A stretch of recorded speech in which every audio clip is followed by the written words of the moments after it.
Hey.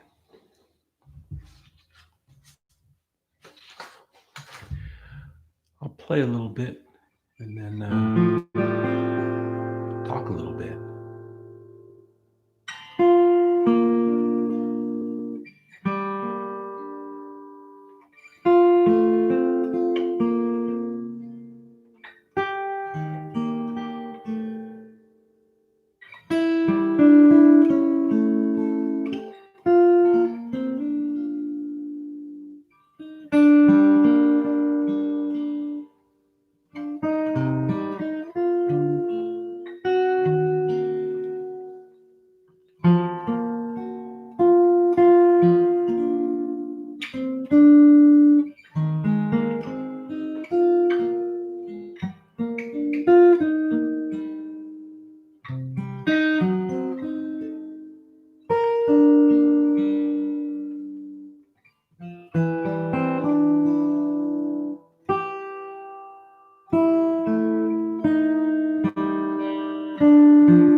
Do I ever use rest stroke? Hold on, there's 4 bars left, Jake. I'll get to your question.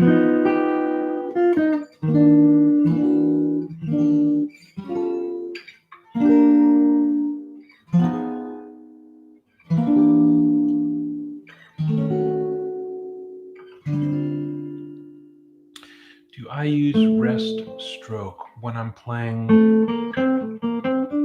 single note lines?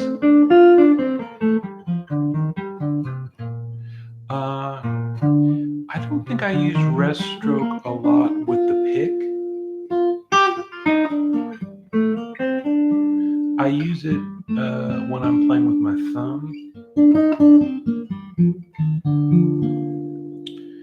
But how do I keep the low strings from ringing? Let's see. Let me try to do that and see what happens.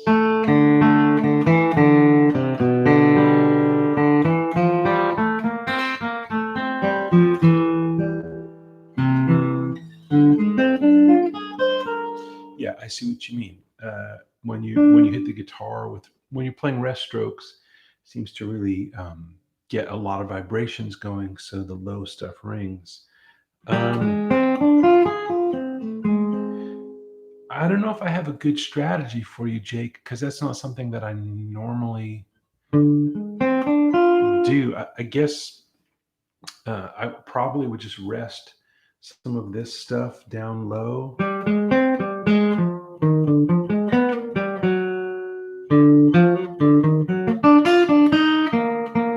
mean,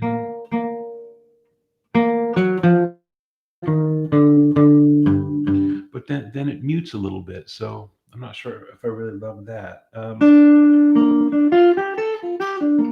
Jake, it's a good question. I don't have a good answer because it's not something that I do a lot of. If anybody else has thoughts on that, that would be great to share here.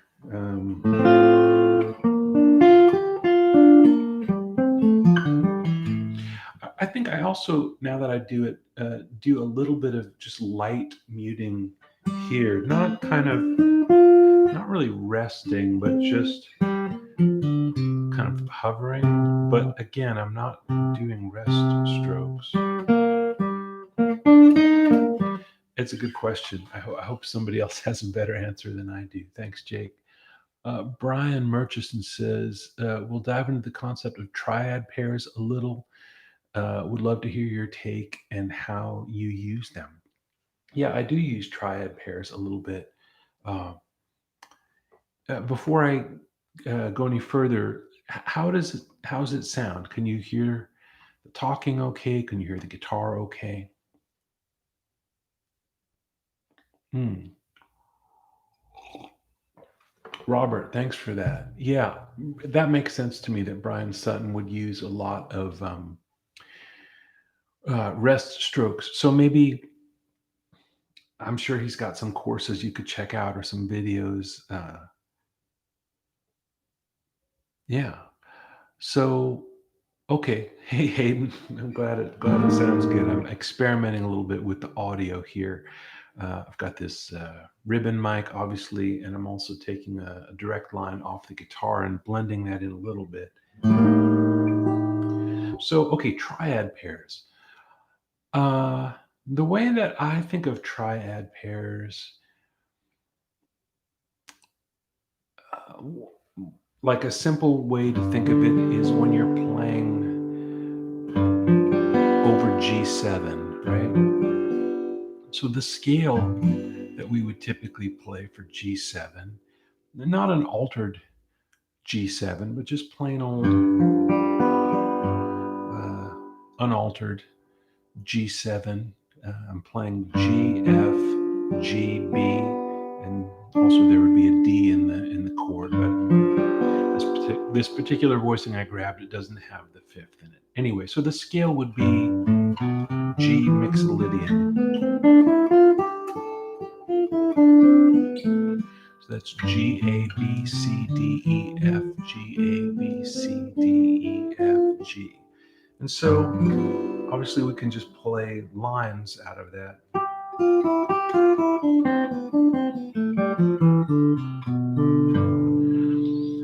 But triad pairs can be a nice way to kind of have some more leapy intervals, wider jumps, but still sounding uh, kind of tuneful and inside the harmony. So we can pick a couple of triads that live in the G Mixolydian scale. First, we need to know which triads are there, and then we'll pick two. So first, let's look at from that scale, G, A, B, C, D, E, F, G, what triads can we even make?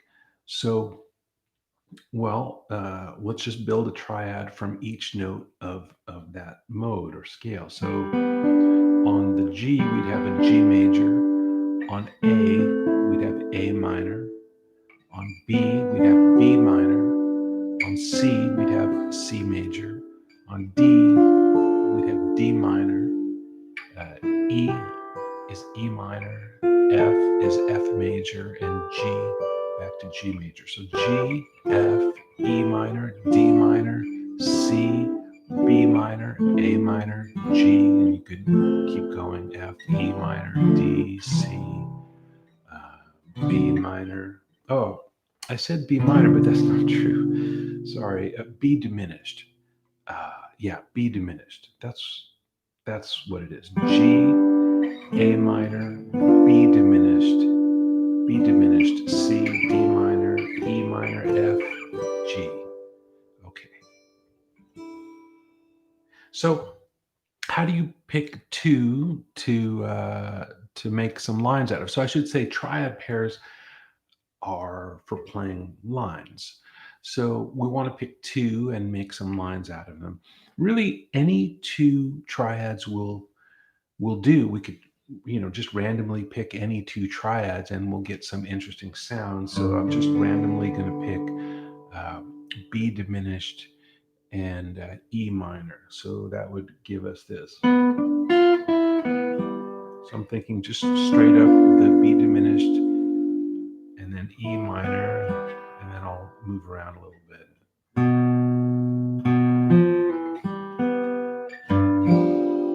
You know what? I'll get a little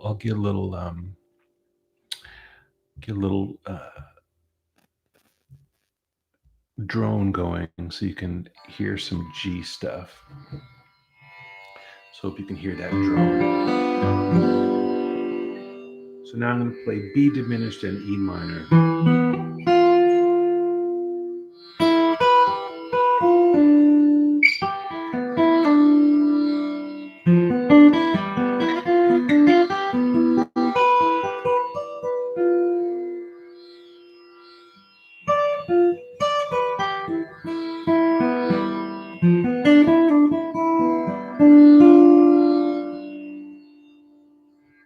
So can you hear, let me turn off my notifications so I don't get people chiming in on my phone here.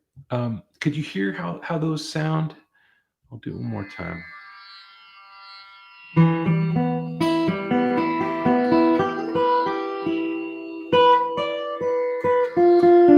B diminished, E minor.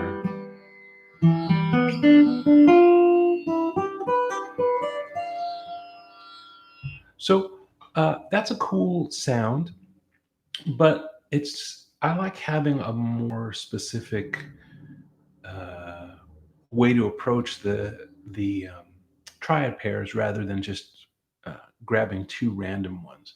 So generally speaking, when I'm working with triad pairs, the two things that I look for are two triads that are next to each other in the sequence. And the reason to pick two that are next to each other in the sequence, for example, G and A minor or D minor and E minor, is if you pick two that are next to each other like that, then you have no common tones. And that's cool because then you've got 6 different pitches and it's almost like a scale, but not quite. So if I did D minor, E minor, it would sound like this.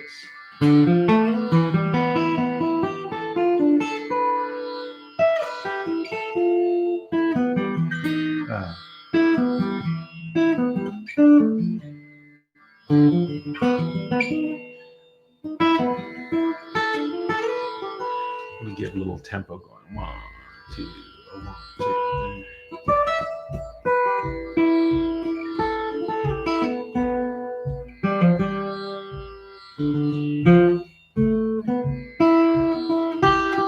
So I'm thinking D minor, E minor.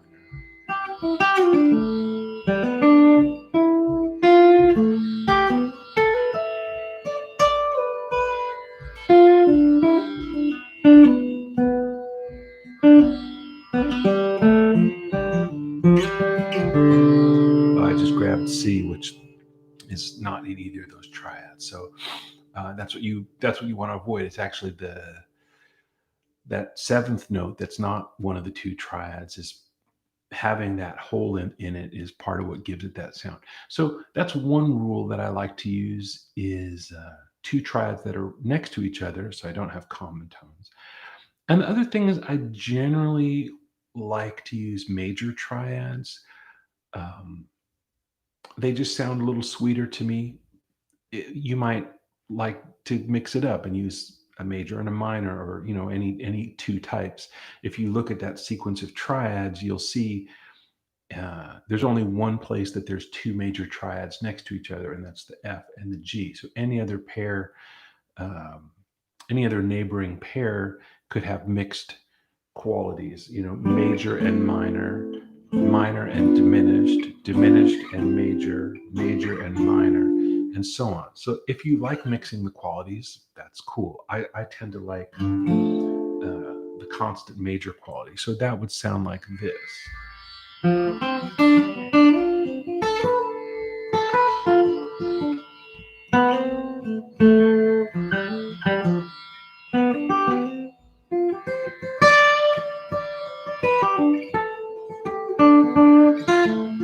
I mean, the most simple thing would just be to alternate the triads. G, so F, G, F, G, F, G.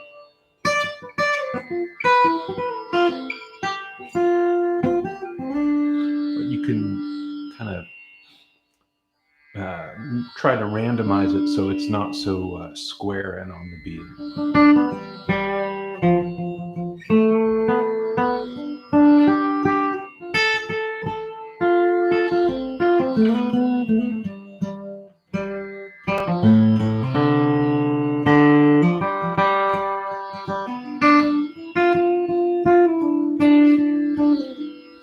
Now I just reverted back to scale stuff. So that's how I think of.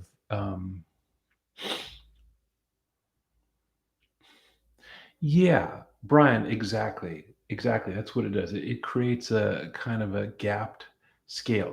That's a really good way to put it. So that's how I use it over, say, Mixolydian. I look for the two major triads, which in any major scale mode are found as the four and the five of the parent scale. So in G Mixolydian, the parent scale is C major, and the four and five of that are F and G. You could also do this with melodic minor, which also has a major four and a major five. So let's say I'm thinking C melodic minor.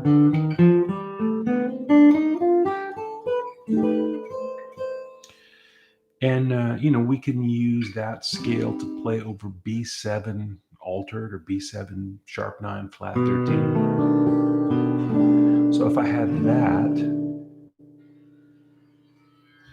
and I wanted to get that quality without playing the whole scale,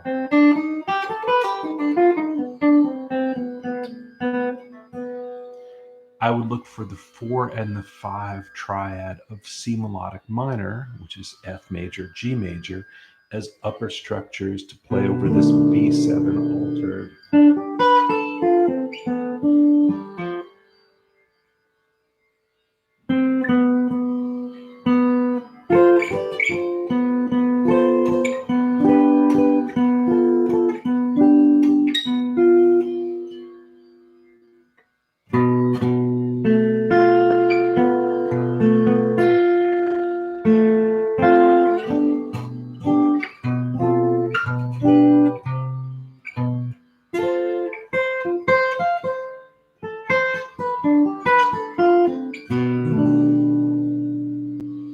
And then that chord might resolve to E minor. So we could go like so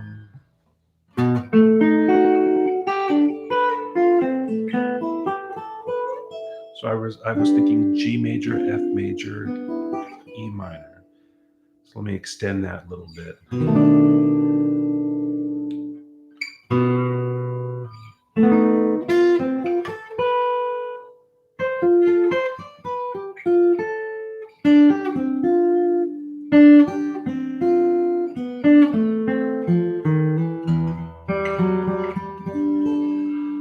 That was a little clunky getting back to the E minor. you want to, when you get into these kinds of ideas of using these alternating triads, you need to practice resolving them. Like you need to be able to find the exit ramp and not just kind of veer off the highway at 70 miles an hour or whatever. So that's something to practice, is ways to get out of that. When you get into that sound, which is really beautiful and kind of mesmerizing, you also need to have ways to get out of it. So anyway, that gapped, oh, Rich says that gapped scale evokes emotion. Yeah, I think so too. Uh, so to speak. Yeah, and the journey, right? Um, if you're on a long journey, there'd be some gaps. Yeah, it's a way of getting away from everything just sounding so connected and do re mi ish. Yeah. Okay, Brian, you are welcome. You're welcome. Um, if it's not too simple for where you all are at, I'd love to just talk about the basic mapping of triads on the fretboard. And if this feels too simple, let me know, and I can move on to the. I have a couple of things I want to get into, but one is just thinking of the guitar in string sets. And since we're talking about triads, triads are three note shapes. So since we're going to play them on adjacent strings, there's four sets of adjacent strings. So string set one is strings one, two, three. String set two is strings two, three, four. String set three is three, four, five. String set four is four, five, six. So you'd want to be able to play your triads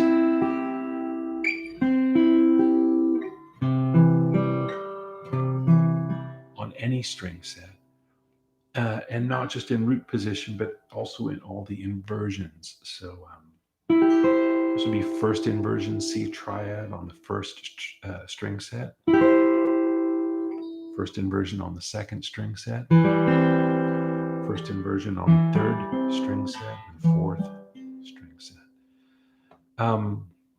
And then second inversion. So second inversion, C major triad on string set one, string set two, string set three, string set four.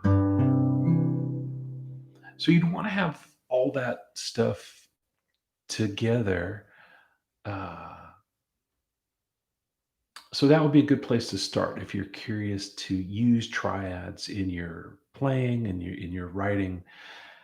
You need to understand them conceptually, what the inversions are, and then where they lay on the guitar. You'd want to do that with major triads, minor triads, diminished triads, and augmented triads. So, any questions about the difference between the triads, or about how inversions work, or how to find that stuff on the fretboard? Um, Rich says those help with voice leading, I think. Yeah, exactly. So the more you know your triads all over the fretboard, the more you can get around from chord to chord using voice leading. Like if I'm on C and I want to go to F, there's an F right here. I don't have to go all the way to this F or just whatever F I happen to know.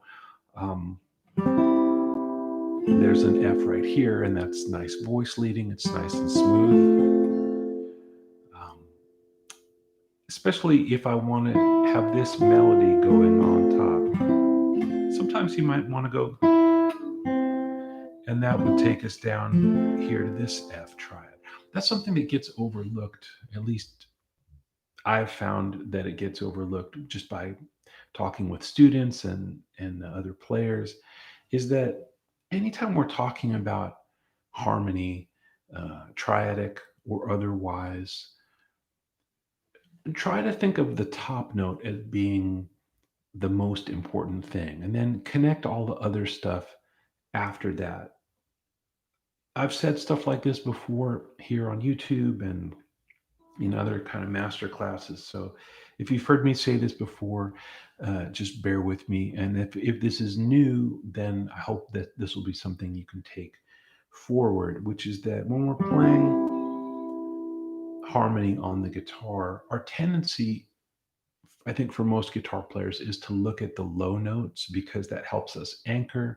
When we learned bar chords, we were always looking for the low note, and then we just stack the other stuff on top kind of mindlessly. It's just what's important about this being a B flat major bar chord is that this note is on the B flat. That's I think one reason why we're kind of biased towards bass notes or root notes. Uh, it's also just if you look down at the guitar, it's the stuff that's closest to your face. So I think just there's a natural biological uh, tendency to think that, oh, that must be the important thing. But to most people listening to the music that you're making, which is everybody but you, they're going to be much more aware, I think, of the melody. So when we talk about voice leading triads, visually I'm seeing, okay, that's a thing that's happening right now, but really it should be in the service of a melody. So, like, let's say you wanted to do um, harmonize a melody.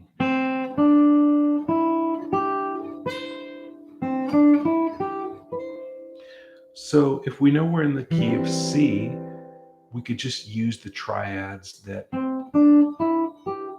seem to correlate with those, which could be C, D minor, E minor, G, C, or we could think of other ways to do that, like C, D minor, C, C, C, or C, G, A minor, G, C. So this, I've gotten away from voice leading here because really what I've got is this melody uh, that is preset. I just made it up, but you'll have some melodies to deal with, whether you make them up or you're playing other people's songs or whatever.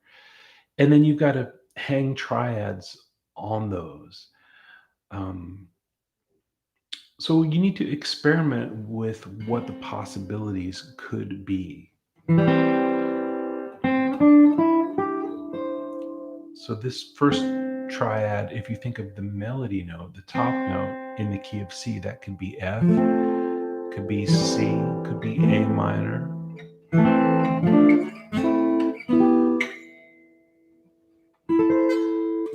So that was very minor. A minor, D minor, A minor, E minor, A minor. So I think it's really useful to experiment with harmonizing melodies using triads and seeing what's there, seeing what's possible. You can take very simple songs, children's songs, folk songs, Christmas songs, if you're not completely tired of them. Another thing, coming back to the triad pair thing that we talked about a little bit more, uh, like you could harmonize this with just two triads, and that's another way that I use triad pairs. Earlier here, I was talking about using them in kind of making lines, but I also use them when I'm comping. Sometimes if I've got something that's just in C major for a while and I want to create some movement in my chord part, I'll alternate between C major and D minor.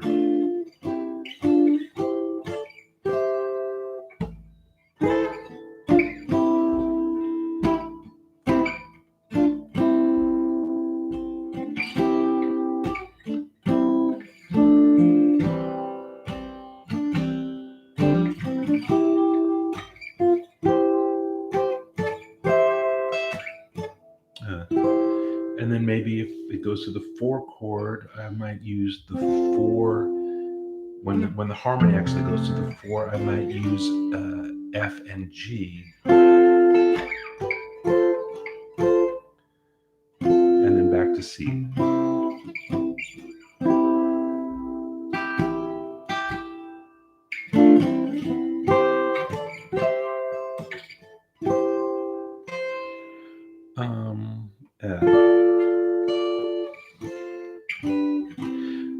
got away from it there because I wanted to make a cadence. But yeah, that's a different technique. I'll use the chord I'm on and the chord right next to it sometimes to comp the chord next to it diatonically above it usually. So C and D minor on the C chord.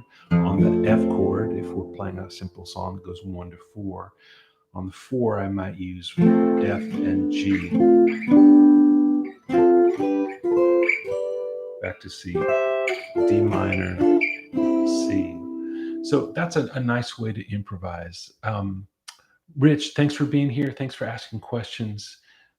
Cool. Okay, Brian has a question. Can you speak to the value of learning the notes, degrees of the triad versus learning the shapes of the inversions? I think the former is probably better, but guitarists are so shape oriented. Um, yeah, right. I think, hmm, what do I think?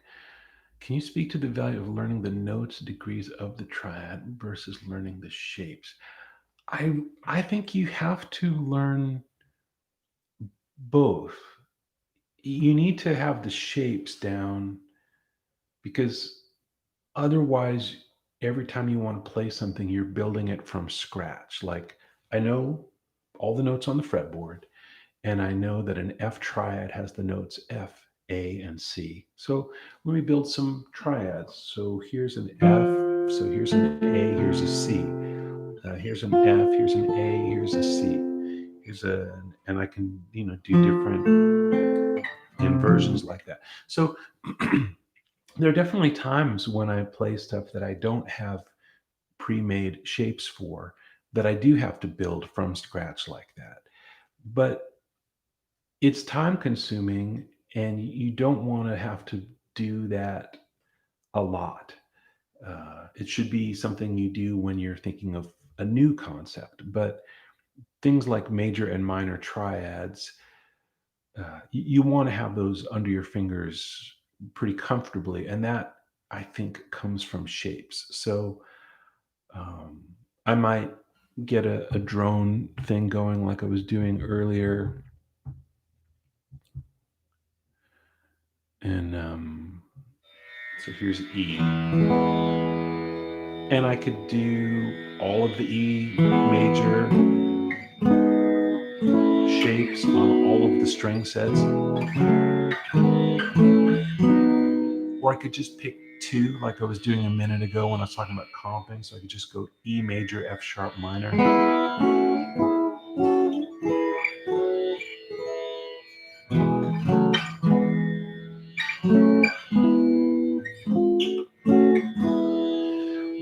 Whatever you choose to do, you need to get some muscle memory. You need to get shapes under your fingers so that you don't even have to think about it. And if triads just are overwhelming, start with dyads. Just start, do this, for a while on every string pair that you can.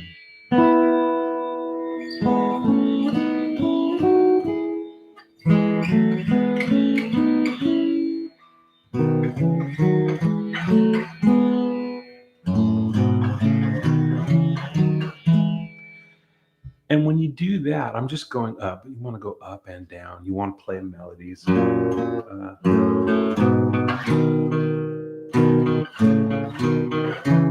Even with dyads, I want to think of the upper note as being the thing, the focus. Anyway, if triads are just totally overwhelming for you, work on dyads for a while.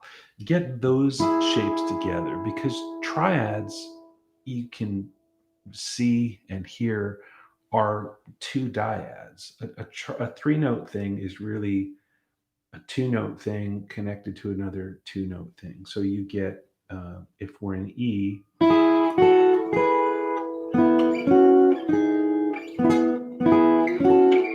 like this is E major, F sharp minor, G sharp minor.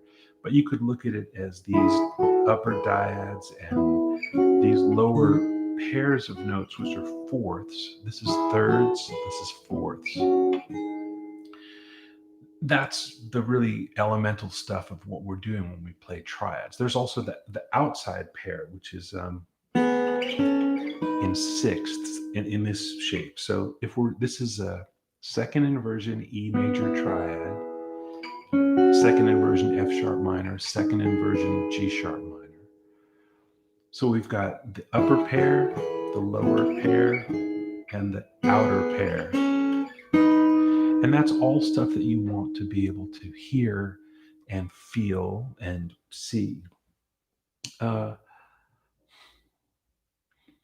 at the same time, yeah, you do want to know what all the notes are, not just for bragging rights, so you can walk around and tell people you know where all the notes are on the fretboard or what all the chords are made of, but uh, sometimes, as I said, you have to build stuff from scratch.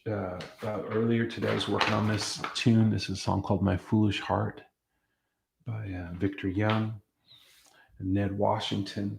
Let's say you were playing this and you saw there's a chord that says G7 sharp 5. Let's say you don't know how to play G7 sharp 5.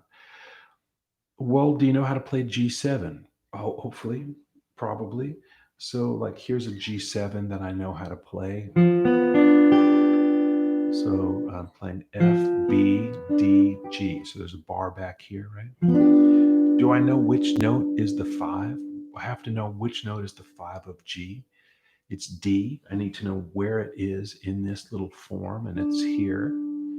So if it's G7 sharp 5, then it's this. Once I know that, now I could do different things with it. I could look for inversions of that. I could try to spread out the notes in different ways. The four notes I'm playing now are F, B, D sharp, G. Can I find them somewhere else? Well, here's D sharp, F, B. I still need a G, so like that. There's one. Here's, let's see, G, F, B, D sharp, B, G, D sharp, F.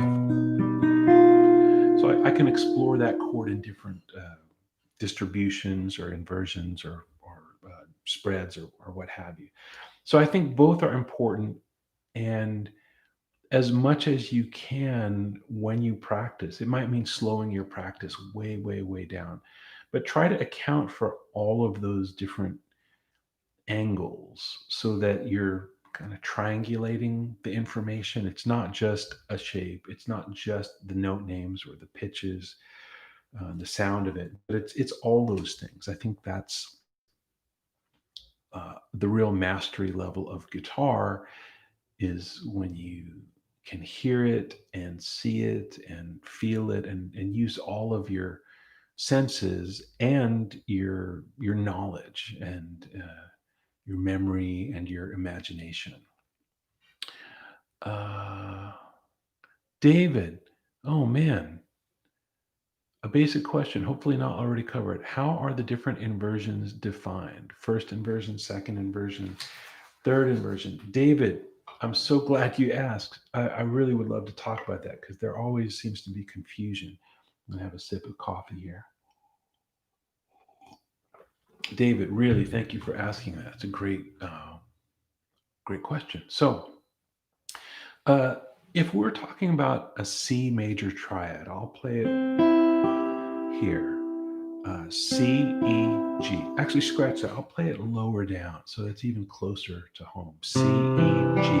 That's just the bottom three notes of your garden variety campfire C major chord. So that's a C. If we just play those three notes, C, E, G, that's a C major triad. And we say that that's in root position because the root is on the bottom. And it's just a textbook root 3/5, no problem. We can also say it's in closed position, which is opposed to open position. I'll get to open position in a minute, but for right now, let's just stay with closed position, which means everything is as close together as it can be. If you were on the piano, you could easily do this with one hand. It's in within the span of an octave or less. Uh, so that's what that is. It's even though this is the first one that we need to learn, it's not first inversion. It's root position. First inversion is the first deviation from this. So in order to get to that, we need to take the bottom note and move it up an octave. So we take C and move it up an octave to here, and the other two notes stay in exactly the same place. So we went from here to here. This is first inversion, C major first inversion. It's got the third on the bottom. First inversion always means it's got the third of the chord on the bottom. So root position, first inversion, and then we could repeat that same process and now take this first inversion and take what's the third and move it up an octave to the first string and leave the other two notes as they are, and we get this. That's second inversion. So root position, first inversion, second inversion. Second inversion always has the fifth on the bottom. So those are the three possibilities. We can't make a third inversion of a chord that only has three notes, because if we invert this shape, the second inversion one more time, we'd wind up with that, which is just an octave higher than where we started. And that's root position again, root 3/5. So we only get to third inversion when we're talking about chords with four different pitches. So like C major 7. We could do this whole process over again. C, E, G, B. Let's move the C to the top and keep E, G, B right where it is. That's a bit of a reach, but it would be this. How do we do it? That's what it is. E, G, B, C. We started with C, E, G, B. Move the C up top. Now we've got to have C and B right next to each other. E and G that were here are now here. This is not a practical chord, but it exists. That's C major 7, first inversion. Second inversion, G, B, C, E. And then third inversion would be B, C, E, G, which I just really can't play with one hand, but it would be this. Excuse me. What am I doing wrong? Oh, there we go. So third inversion would have the seventh on the bottom. Second inversion would have the fifth on the bottom. I'm kind of using the open B string to make this a more playable chord. I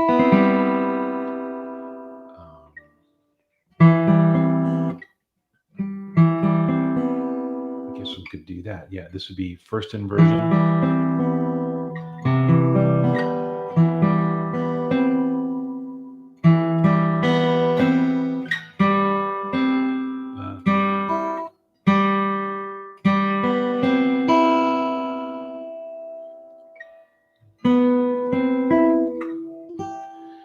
So that's what first inversion, second inversion, third inversion are. David, did that answer your question?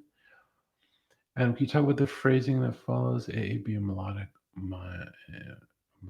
format? Okay, pick and stone. I'm going to come back to that.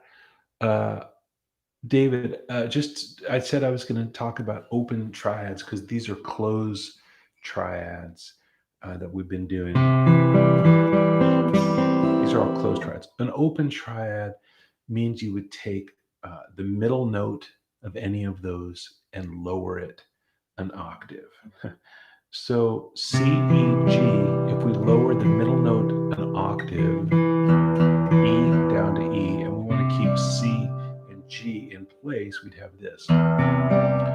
That's first inversion because it's got the third on the bottom, and it's open position rather than closed position. Closed position. This is open. Sometimes people call these spread triads. triads. And we built it by taking this root position C triad, dropping the middle down, middle note E down an octave. We get that.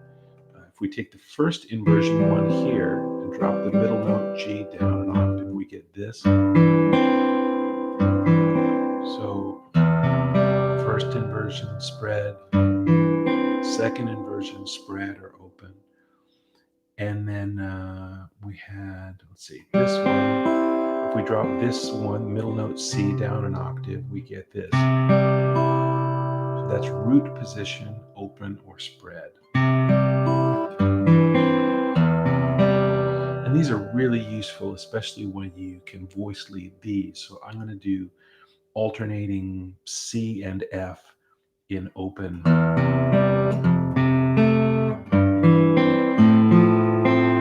Let's see.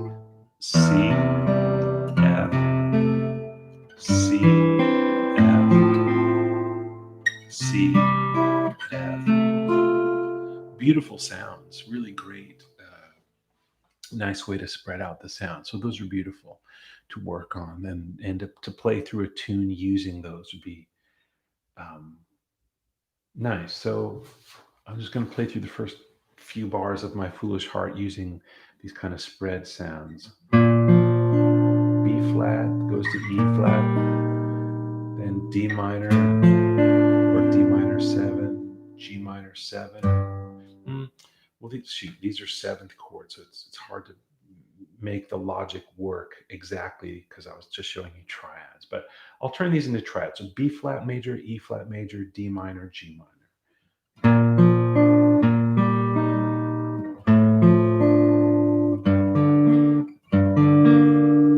C minor, E minor, or rather, let's see.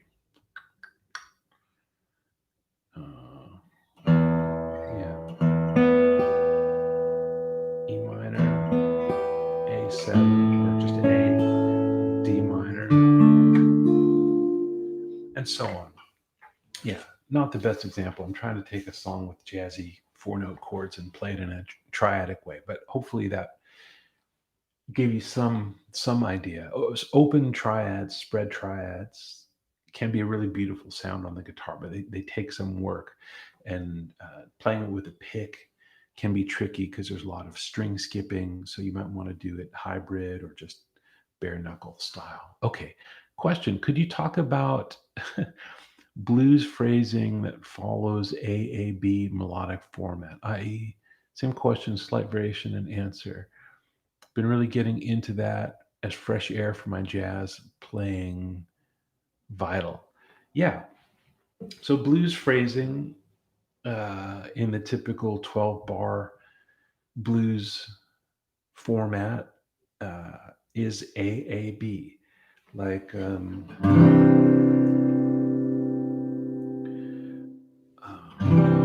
if there were lyrics, it might be I woke up this morning, the blues. I woke up this morning, blues was falling down like rain. Yeah, I woke up this morning, blues was falling down like rain. And if it keeps on falling, I may not see my baby again. I just made that up. I don't know if that's a song or not. But so the first two lines are the same. They sound a little different because I might have phrased them a little differently. And of course, the chord changes in the second four bars, measures 5 through 8, are different than they are in measures 1 through 4. So they sound the same melody. If I sang it, would sound still a little different. Then the last thing is a deviation. It should be something that feels like a logical answer. So I'm going to lay down a vamp here and uh, get some time going.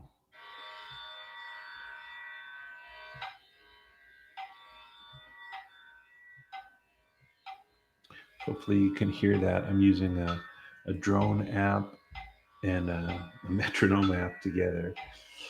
So I'm going to play a blues in C sharp, and I'll play the first thing twice and then something different. One, two.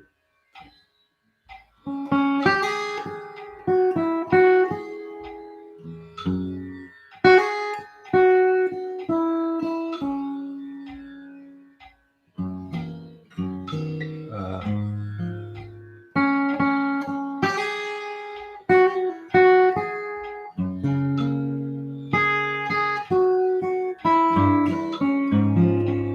so I've played the same thing basically twice. Now I want to do something different.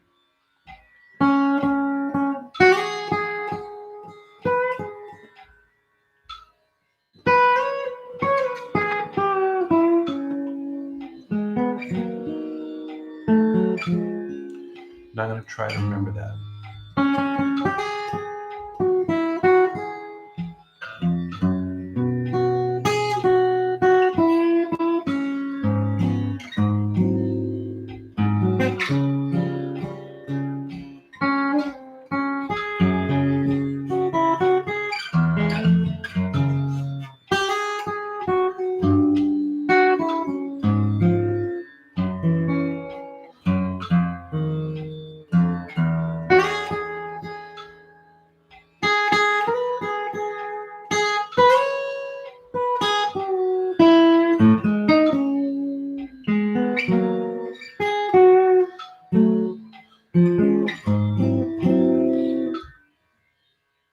Uh, so it's so doing that. One reason to do it is it's in the tradition. Blues is uh, often, older blues songs from the 30s, 40s, 50s use that form. So if we're going to play a blues, why not use what's already part of the tradition? Doesn't limit what you play. AAB is just a form, right? So you can play anything in A and then just play it again. So one reason to do it is just that it's tradition. And then I think it's also effective eh, because I don't know if it's tradition because it's effective or if it's effective because it's a tradition. Um, Either way, there's a certain expectation in most listeners' ears if they've listened to any kind of rootsy music over their lifetime that that's what you're going to do. So um, there's just a matter of fulfilling that, or at least if you're not doing it, being aware that you're not doing it, so that you're intentionally playing with the form rather than just uh, not not doing what you should because you don't know or don't care. Um, Also, it's just good for your memory to play something and then play it again. So you really have to listen to what you're playing. You can't just play licks. You have to create something and listen to what it is so that you can play it again. It also helps the people that you're playing with have some idea of where you might be going. Uh, it also means that you're having to generate a little less content. You don't have to come up with 12 bars of new stuff. You really can use what you've already created. So it's really good. I don't have uh, a great strategy really, other than uh, maybe the first A section is kind of in a strata. So it's goes as high as the fifth and goes as low as the tonic. And it goes down and back up. So there's the shape of down and back up and then down.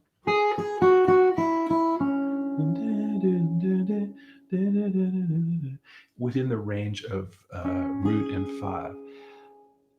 On the B section, I want to get into a different strata, often higher up. just to kind of wake people out of any kind of daydream they might be in by hearing the same thing twice. So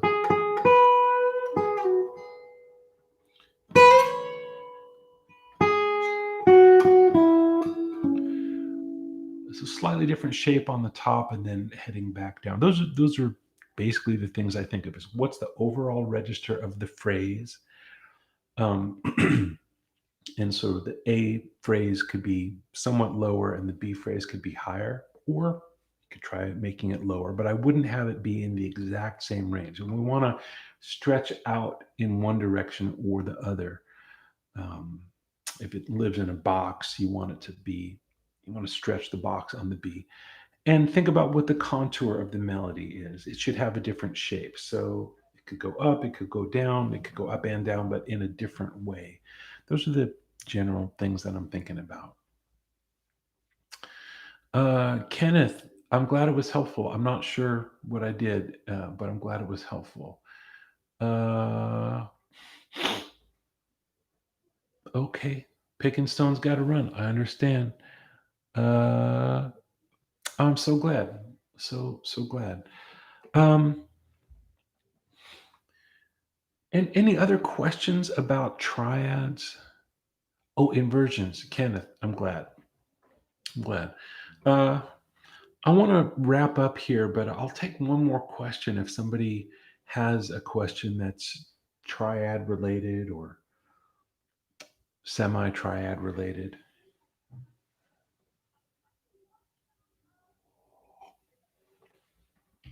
Mm.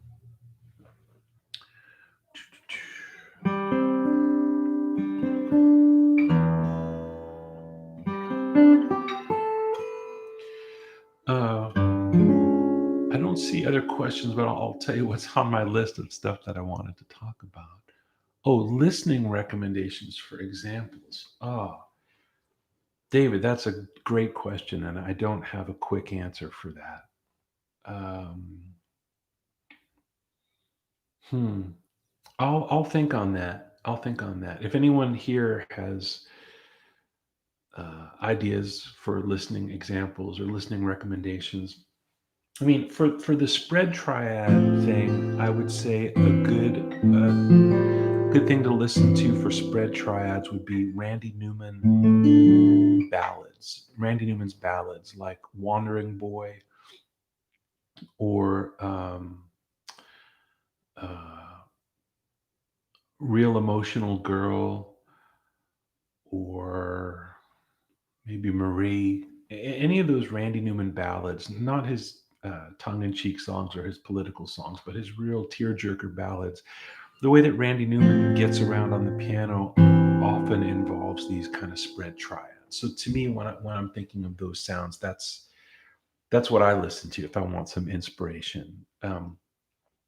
He's got a bunch of records, but a good place to start if you don't know a lot of Randy Newman records would be stuff he's done in the last decade or so, which are this songbook series, the Randy Newman Songbook, Volume 1, Volume 2, Volume 3. It's just him singing and playing the piano. So you can really hear what's going on the piano rather than it just being part of the whole band or the orchestration. So that's something. Yeah, Ryan, of course, Ted Green, it would be great to listen to Ted Green. He uses these kind of spread out things.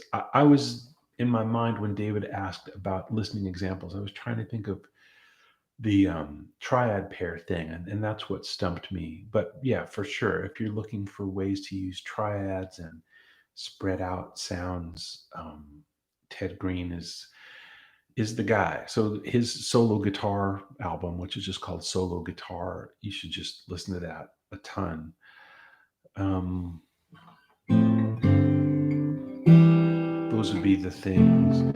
I would also try to listen to some of the Bach cello suites, even though it's maybe stylistically different from what you're playing. The tuning of the cello, being that it's tuned in fifths, like this, rather than in fourths and thirds, like well, fourths and a third, like the guitar is. Anything that you hear on a cello that's triadic in nature, and in time there's chordal stuff, which you do get in some of the Bach cello suites. Um, it's almost always spread triads because it's what's playable on the cello. It's not easy when your instrument is tuned in fifths. I had it. What happened? No. When your instrument is tuned like that, like a cello or a violin or even a mandolin, straight up root 3/5 triads are really hard, if not impossible. So that's a way to get that sound in your ear. Um, Roshu says, "Have you studied some music from different parts of the world? If you did, what was the most interesting to you?" Oh wow. No, I have listened to and enjoyed music from different parts of the world. The music of Mali has a lot of appeal to it to me in uh, the use of the balafon, which is kind of like a marimba, and the way that guitar is played in some Mali traditions. I haven't studied anything like that in any concentrated way, but there was a period in my life years ago when I used to play Sunday morning solo guitar gigs. I lived in Albany, California, which is like North Berkeley near El Cerrito. And I would take all my tip jar money every week and go to this record store called Down Home Records that's still there in El Cerrito and buy any kind of music that I could find that was different from what I was used to. I bought Cuban records, very old, like string groups, Cuban music, some music from different parts of Africa. Uh, Maybe some I want to say Chinese music. Obviously there's a lot of stuff on the Smithsonian Folkways label to explore. There's music of the Bahamas, which is a great place to hear Joseph Spence if you've never heard him. I've never done any real study of that stuff, but I've tried to learn learn what I could, or just absorb it, which is really how I've proceeded quite a bit in music. Is just trying to absorb stuff by listening, maybe trying to find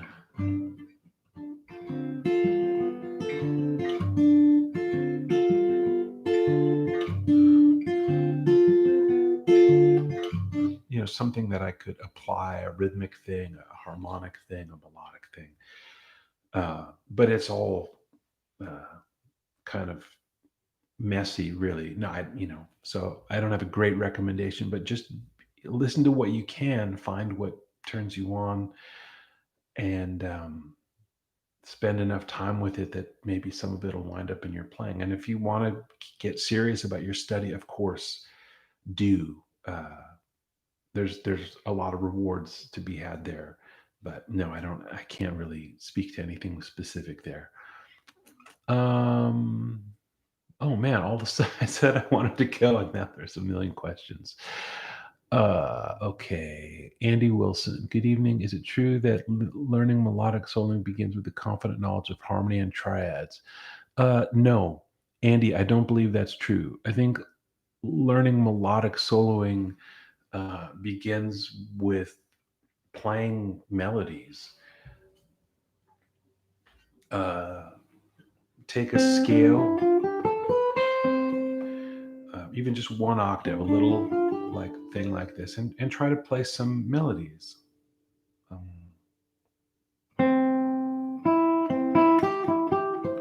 so let's see.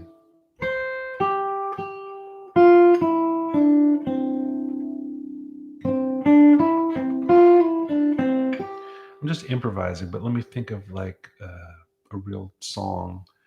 Um, like yesterday.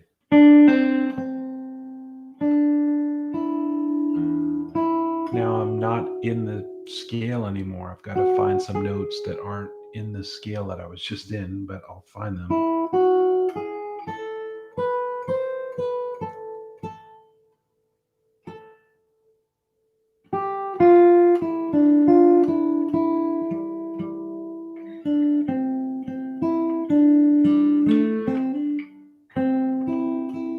So take little scale shapes or even triad shapes and find melodies that you know and find them and play them, then play them confidently. Do it in different keys. Do that same thing I just did, do it in five other keys. Do it in different parts of the guitar. To me, the melodic soloing is not about knowing more theory and scales and harmony. Uh, it's about melody is about melody. Melody is not about harmony or theory. Melody is about melody. So you need to practice playing melodies from your favorite songs, little bits of solos that you might transcribe. Uh, yeah, I would strongly disagree with that, Andy. Though I would also encourage you to study harmony and theory as well. But don't expect that the study of harmony and theory leads to melodic soloing. It's another pursuit that um, helps make you a very complete musician. Practicing triads using circle of fourths, of course, Ryan. I love that. You could take one triad and just move that shape around: C, F, B flat, E flat, A flat. Uh, you could, instead of using just one shape, you could try to voice lead it. So C, F, B flat, E flat, A flat. And let's see. You could do that on any string set. You could use the fully chromatic circle of fourths: C, F, B flat, E flat, A flat. You could also use the diatonic circle of fourths, which means you pick a key and you stay in it. So C, F, C, F, B diminished, E minor, A minor. Did I skip something? C, F. How do we get from F to B diminished? Yeah, I think we go up. F, B diminished, E minor, A minor, D minor, G, C. So that's using the diatonic circle. I think that's really useful. Um, and it sounds pretty to me. If other sequences of chords or other cycles sound better to you, use those. But I often use the circle of force for practicing. Yeah. How can one achieve the Bill Frisell slight neck bend, very human tone? That's from Peter Fusco. Well, I mean, I'm trying to do a little bit of that all the time. I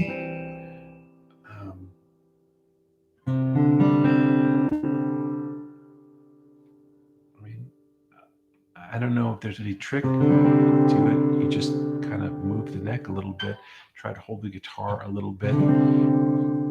For me, I used to really grip the guitar tight, and I'm learning to hold it more loosely because it just sounds more open to me. So I anchor a little bit here, but most of the action is happening over here.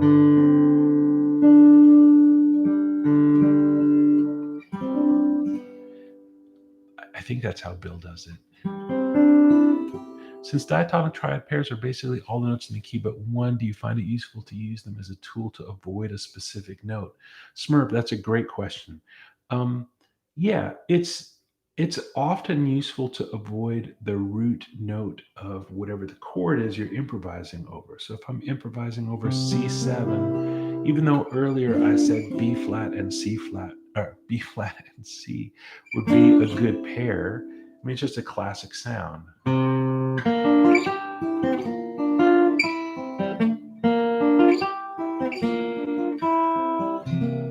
It's a classic sound. Everybody can recognize that. But it's nice if you pick two triads that don't have the C in them, because then you really kind of elevate from the harmony. So you could pick D minor, E minor, excuse me, D minor, E diminished. Sorry.